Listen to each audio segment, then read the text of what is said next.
sajake nyoto kabeh welingku rina lan wengine jangan dikembang wujud benda segala tanda desra nyamping sida mukti sida mulya.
Jangan dikembang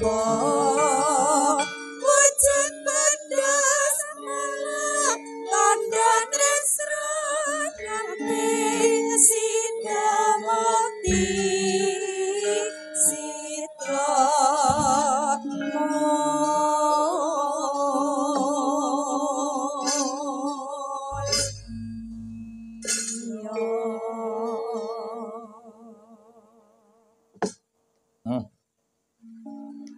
Gedhekke rasa syukur ya nak.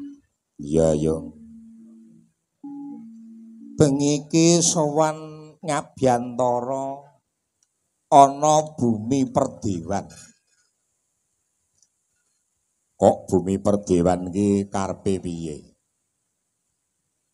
Sebab kocap dongengane para leluhur kang sarta para luhur tlatah kadenangan sakngetan nganti tekane lodaya kuwi nate dinggo mesanggrah ya kuwi Raja Majapahit Prabu Wijaya ya Raden Wijaya ngono ya Mas. Dadi kena diarani tlatah perdewan mau kena diarani bumi sepuh. Wit jaman Hindu biyen kene iki bumine wis digunakake no. Ngono Mak. Mula nyempyok marang pribadine warga masyarakat adane karem karo babakan sejarah, karem karo dongengane para leluhur kang sarta para leluhur nyatane biyen nek lodaya iki ana wujude sima lodaya kuwi wis 1000 taun. Kuwi biyen ana crita bangsane Samparan ana uling putih, uling kuning. Oh iya. Dalang mantingan ana mak ana zaman Hindu sepuh biyen mula diarani bumi perdewan wit papan kene nganti tekan lodaya dadi lodaya iku luwih tuwa katimbang Blitar 1000 taun kepungkur Lodaya Wisana, nek Blitar 1324 kuwi laire kutha cilik kutha Blitar. Ngono mak. Nadyan teman strukture saiki Lodaya sangisore Blitar jalan Blitar ana wujude kabupaten. Wah iya kok mak. Tinimbalan warga masyarakat Raja Winangun ingkang pinandikan dening adiku lanang Kang Asta kepala desa panjenengane ya kuwi Gus Lurah Bagas. Wah iya. Kok disebut Gus Trah Kyai? Trah ki nek Trah Kyai jare sebutane iki Gus. Wah iya Kak. Nek Trah saka Kanjeng Nabi sebutane Sayyid. Wah iya. Mula bengi iki nganake wujude adicara, wujude sedekah bumi. Kuwi kok kena diarani sedekah. Sedekah karo isining bumi lire sedekah karo para luhur kang wis sumare. Ngono. Sing bubak yasa danyang desa, mula biyen dawuh para pundhen narepe ngembah desa liya kudu nganggo mantra. Ana mantrane ana. Pengrawet iki kabeh wis tak kandhani. Kowe nek arepe mayang ning ndi wae, mlebu desa kono kudu nggunakne japa kula nuwun karo para luhur. Nini Semara Bumi, Kaki Semara Bumi, Ibu Bumi, Bapa Koso, Bebatan Babu Kowo, Sitirah Kumaraning Bumi, Puriah Bumi Suci kang Ika Baka, Cika Baka, Bubak Yoso, Danyang Desa, kula nuwun, kula sowan midak bumi wengkon ngriki, kudune iki ngono. Dadi pipis sak pipis ora bakal kena anyang-anyangan kowe tak kandhani. Ha ora kok teko dok watone iso ngrokok karo nongkrong sak penake dhewe. Ngono mak. Mula tembung sedekah mau ngeling-eling labane para leluhur kang sarta para luhur bareng-bareng sak keluarga sak kukuban warga Raja Winangun ing pangkah bisa antuk wujude kawidatan karahayon lan wujude kawulujengan antuk ya kuwi pangestu saka para luhur kang wis sumare ana jaman kelanggengan. Ngono ya Mak. Aku mau dibeling karo panjenengane Gus Lurah. Jroning anake wujuding sedekah bumi mau nganggo tata cara warga masyarakat padha kersa ya kuwi mulat sarira hangrasawani. Rumangsa melu andarbeni wajib melu angkrungkepi kuwi prinsipe wong kang nyiptake kerukunan ngraketne srawan gedhekke nggone padha gotong royong. Mulat sarira angrasawani tegese mulat kuwi nyawang sarira kuwi awak angrasawani tegese wani mawas diri utawa introspeksi diri kok upama aku salah kuwi kudu ngedhoki apa sing dadi salahe. Dadi ngrumangsani apa to kang dadi kesalahane kok upama aku bener antuka ya kuwi pengakuan saka wong akeh tegese ora mung benere dhewe sebab sing diarani bener tenan ki antuk benere wong akeh bener wong siji kuwi benere dhewe bener wong loro ki benere rombongan nek benere wong akeh kuwi bener kang tenanan. Wah ngono ya Mak. Mula jeneng sedekah bima kudu wani mulat sarira angrasawani. Lah iki.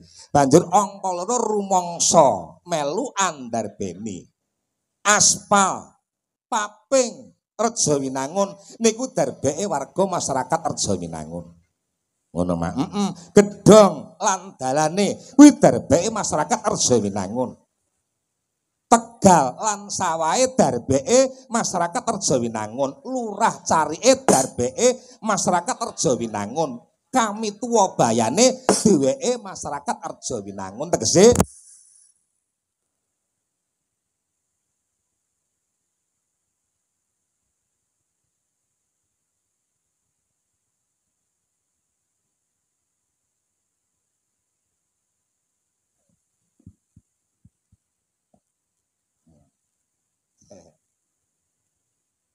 wis Mak, wis. Kami tulan bayane kuwi kagungane ya kuwi warga masyarakat Raja Winangun. Dadi kok upama ana wujuding aspal sing kira-kira growal sak kilan torong kilan kuwi tak dandanane. Merga rumangsa andarbeni, oh tak tukokne aspal saka online tak tembele dhewe. Merga rumangsa andarbeni. Upama ana lupute Gus Lurah, ana lupute Pak Carek, tak teguri kanthi cara kebak wujuding etika utawi tata krama sebab adat sopan santun ki penting tumrape wong Jawa. Gus Lurah niki gerdune rusak. Pripun Gus? Lah iki rembugan karo Gus Lurah. Dadi aja nganti gedhek ki rasa pamah itu. Lah iki piye dalane rusak lurah ora ngerti. Lurah ora melu cawe-cawe, kami tuane meneng bae niku upamane. Dadi sing darani rasa toleransi hormat saling menghormati antarane bawan karo atasan manunggaling kawula Gusti samat sinamadan ya musyawarah untuk mencari mufakat kudu dijakke ana sakjroning sesrawungan ing antarane keluarga desa. Kang pungkasan wajib melu angkrungkepi njaga desane, njaga dalane, njaga sambunging antarane pemangku jabatan karo rakyate. Wah, iki penting, Pak, penting. Mlasa aku ya, Nak. Watara suwi awake dhewe ora sowan ana papan kene keletan poso. Iki bar iki ya sowan tlatah Blitar. Ana ngoran ya ana mbacem ya ana iya. Mula nggo tamba kangen coba tintingan peloke Mas. Dongake muga-muga kawarga masyarakat antuk wujud berkah Gusti kang akarya jagat tanpa alangan sewiji apa. Cepot kae kang tak anti-anti pos tak mrene. Srata suwe babar pisan ora krungu kabare sajake rada lalen wong tansah dadi ipen yen pinusu dekat lagi esamea berarti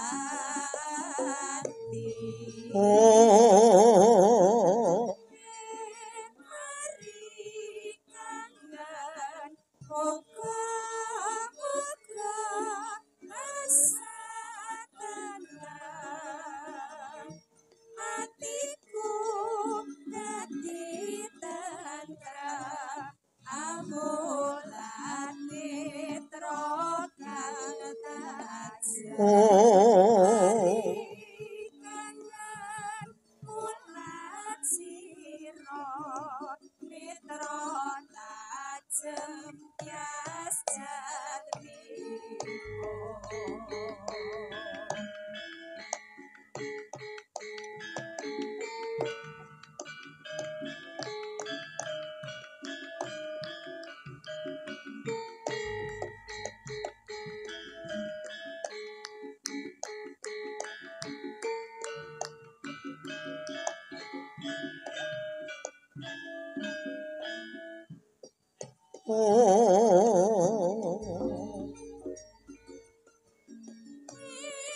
Jebul kae sing ati-ati wis takon kene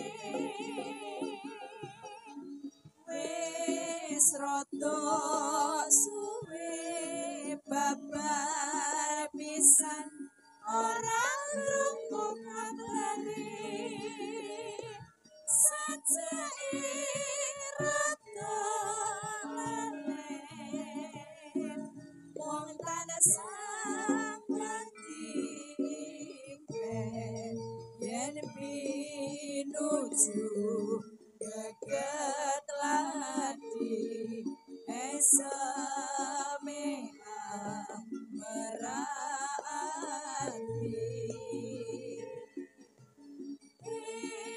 mari kangen muga-muga tansah tenang hatiku dadi tentrem amulat netra kang tajem kangen mulat sira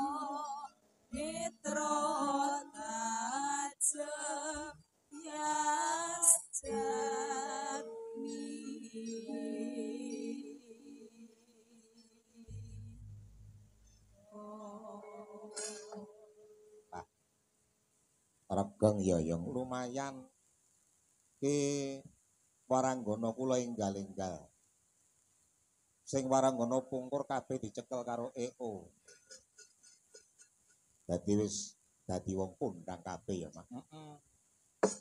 Ki waranggana sing anyar-anyar. Anyar-anyar kadek semok-semok di dhuwur.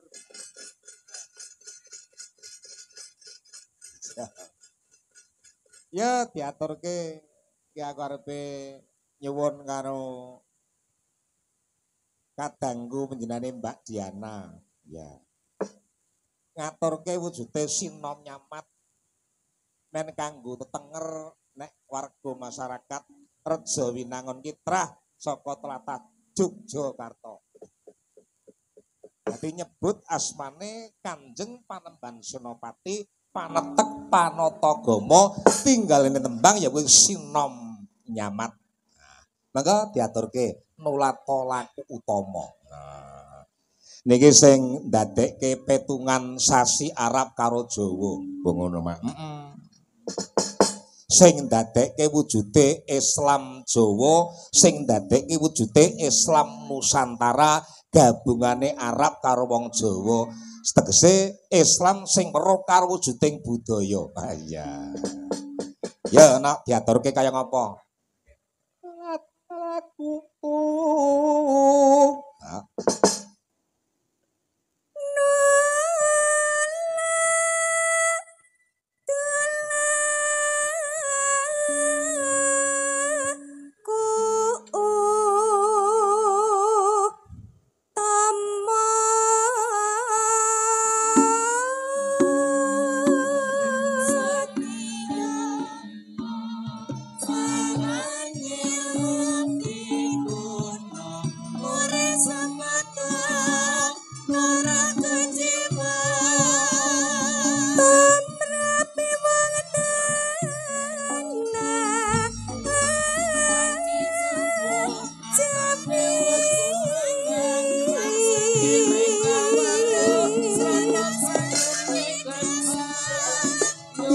Yo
Dadi cara nyuwara ki rada nyengkawang krana bobot 3 wulan kok.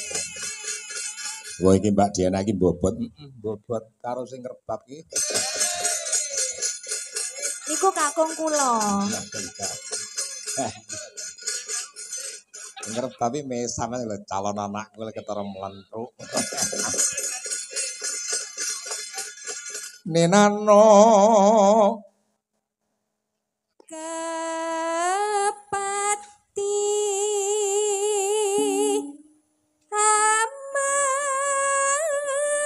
Yuk.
tanap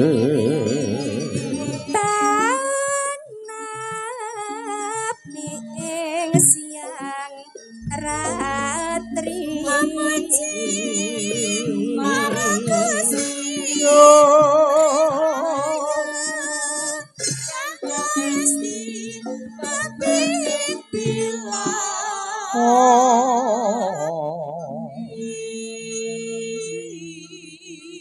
Neno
sing dalu cayu anak wadon genduk Nandasari. Wilujeng dalu Rama. Piye wartane rak padha sehat to? Alhamdulillah pangestunipun panjenengan kula sehat. Watara wuse ngancik poso nganti tekane riyaya. Nggih. Bongkur tak sawang awakmu lemu banget saiki kok malih kaya ceking ya. Napa nggih? Alhamdulillah pengaruh poso ngeten iki mau. Kok ya poso to? Nggih wong lurus kok. Nek wong lurus ki poso, nek ora poso jenenge ora lurus. Nggih, bengkok. Ya poso ki wujude kewajibanmu nggon meluk wujuding agamamu. Nggih. Ki ana tlatah Reja Winangun. Kowe tak sekolah, kowe tak kuliahke dadi bocah pinter. Dadi kudu iso ngonceki apa kuwi jenenge desa, apa kuwi asmane wong. Ha, mestine kowe dina iki wis mampu oncek-oncek babakan kawruh utawa babakan wujuding ngilmu. Reja Winangun ki rak ana 5 suku kata. 5 suku kata. Reja Winangun. Re niku rencana pembangunan mengutamakan musyawarah untuk mencapai mufakat, perangkat desane temen tumemen mentingin kepentingan umum daripada kepentingan pribadi. Bagus. Cari ide daripada kepentingan pribadi. Padha niki sing penak ngono kok. Dadi balenono, re mau apa? Rencana pembangunan mengutamakan musyawarah untuk mencapai mufakat, perangkat desane temen tumemen.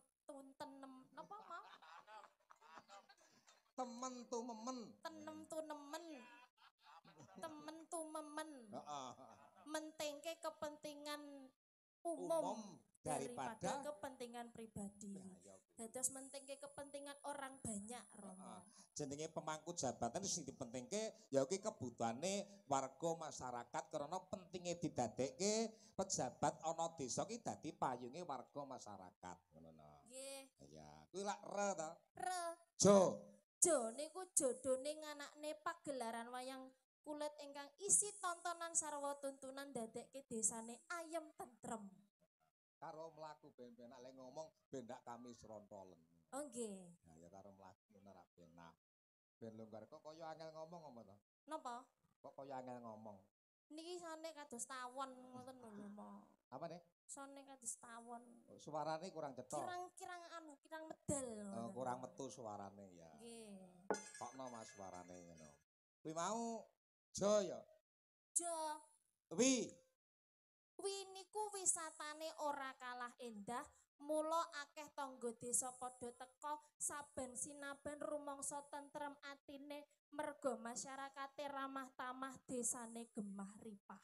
Loh Jinawi. Loh Jinawi karto tentrem Turaharjo. Iya. Win. Jenengan kok ngimbu-ngimbui? Nah. Napa? Nah.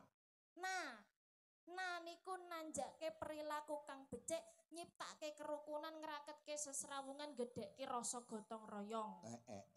Menciptakan kesatuan dan persatuan. Ngun, angel iki. Ngun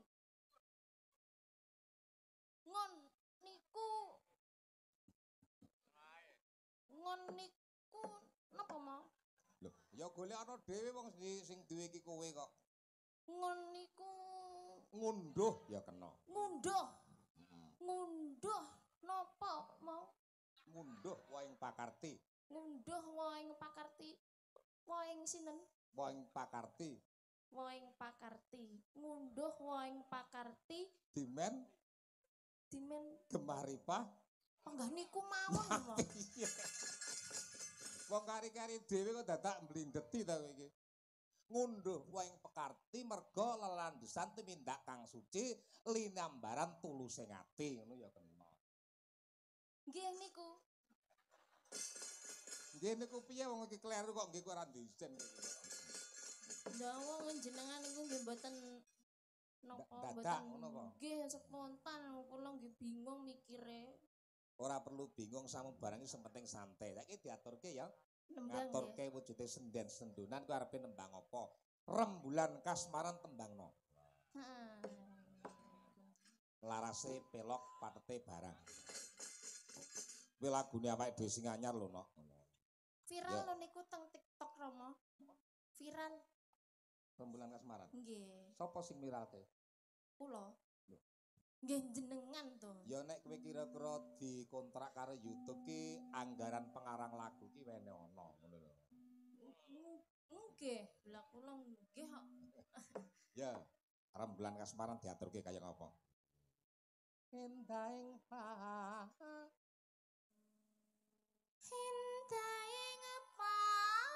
Surya nama mangkening yen anggeget lati rarang tak jantungku dikamut tiarani atiku duh wong bagus bebujanku samirat paning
aja aling-aling aja aling-aling kini tasawang kasakti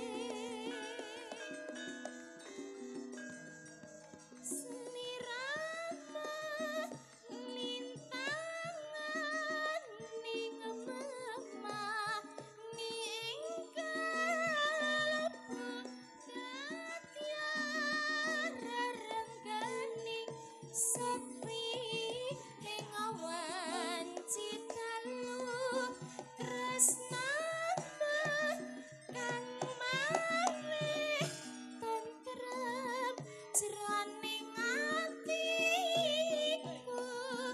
kaya cahyaning bulan nengesake kalbu.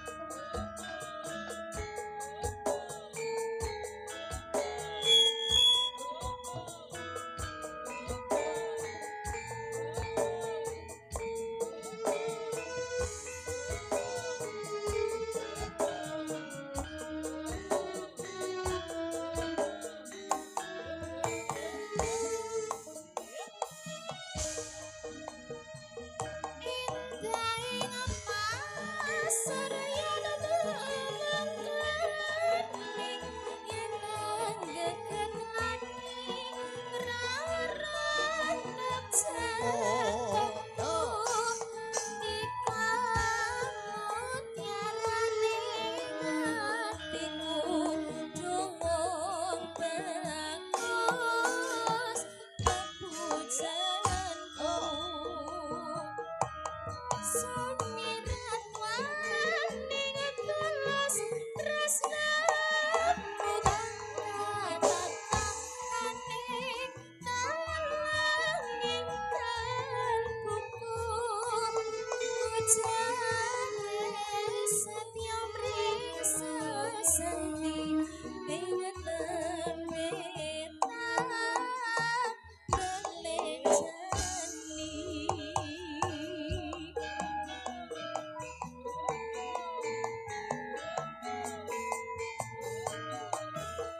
Ati moyong berantem tansah angon mencoba kidung angan-angan lalayang bangsa poko wangi mung tansah pengen sumaring lah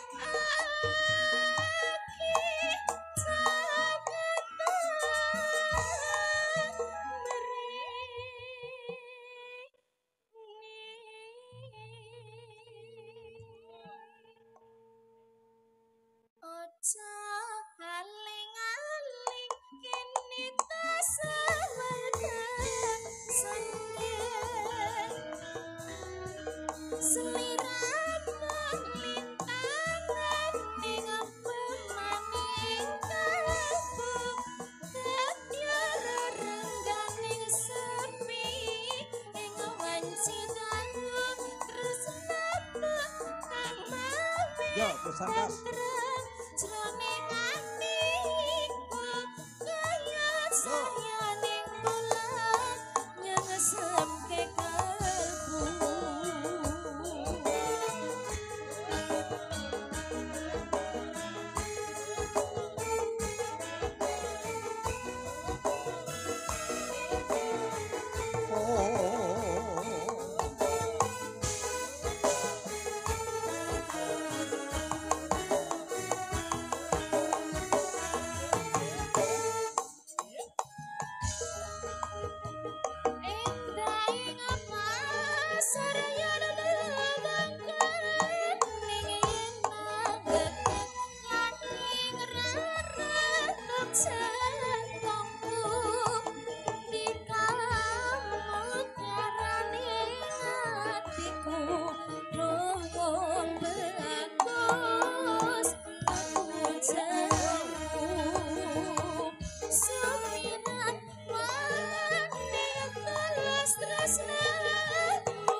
Aja aling-aling kini tasandeng As, sekiranya lintang memaning kalbu daya rerengani sepi ing wanci dalem tresna bakal mameh tentrem jroning atiku kaya sayaning ulan yang sempe kalbu.